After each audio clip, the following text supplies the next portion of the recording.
Hi, welcome to PSR studies. ఈరోజు AP degree second phase counselling యొక్క important dates ఏంటనేది తెలుసుకుందాం. వీడియో చూసిన వాళ్ళు తప్పకుండా వీడియో లైక్ చేయండి, ఛానల్ని సబ్స్క్రైబ్ చేసుకోండి. ఫస్ట్ ఫేజ్లో సీట్ వచ్చిన స్టూడెంట్స్ కాలేజ్లో రిపోర్ట్ చేయడానికి లాస్ట్ డేట్ ఈరోజే అండి. ఈరోజు సాయంత్రం 4 గంటల లోపు మీకు వచ్చిన కాలేజ్లో కనుక రిపోర్ట్ చేయకపోతే మీ సీట్ వచ్చేసి ఆటోమేటిక్గా క్యాన్సిల్ అయిపోతుంది.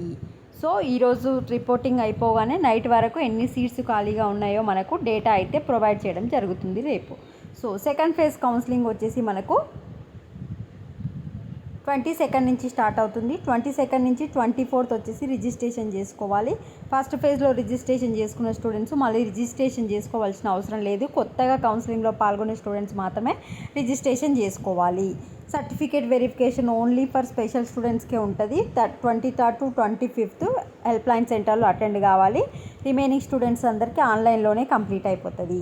వెబ్ ఆప్షన్స్ వచ్చేసి 23rd to 25th. ఫస్ట్ ఫేజ్లో సీట్ వచ్చిన స్టూడెంట్స్ డైరెక్ట్ వెబ్ ఆప్షన్స్ నుంచి పెట్టుకోవాలి. మీకు రిజిస్ట్రేషన్ సర్టిఫికేట్ వెరిఫికేషన్ ఏమి ఉండదు, ఎందుకంటే ఫస్ట్ ఫేజ్లోనే కంప్లీట్ అయిపోయింది. ఇదంతా కొత్తగా వచ్చిన స్టూడెంట్స్ మాత్రమే. చేంజ్ ఆఫ్ వెబ్ ఆప్షన్స్ వచ్చేసి 26th ఆగస్టు, సీట్ అలాట్మెంట్ వచ్చేసి 29th ఆగస్టు, సెల్ఫ్ రిపోర్టింగ్ వచ్చేసి 30 to 3rd సెప్టెంబర్. సో ఇవి సెకండ్ ఫేజ్ కౌన్సిలింగ్ డేట్స్. మరి థర్డ్ ఫేజ్ కౌన్సిలింగ్ మేనేజ్మెంట్ అవన్నీ నెక్స్ట్ ఇవ్వడం జరుగుతుంది, స్లైడింగ్ ఆప్షన్. అవి వచ్చిన తర్వాత మీకు నెక్స్ట్ వీడియోలో అప్డేట్ చేస్తాను. వీడియోని లైక్ చేయండి. ఇంకా ఏమైనా డౌట్స్ ఉంటే కమెంట్ సెక్షన్లో మెన్షన్ చేయండి. Thanks for watching.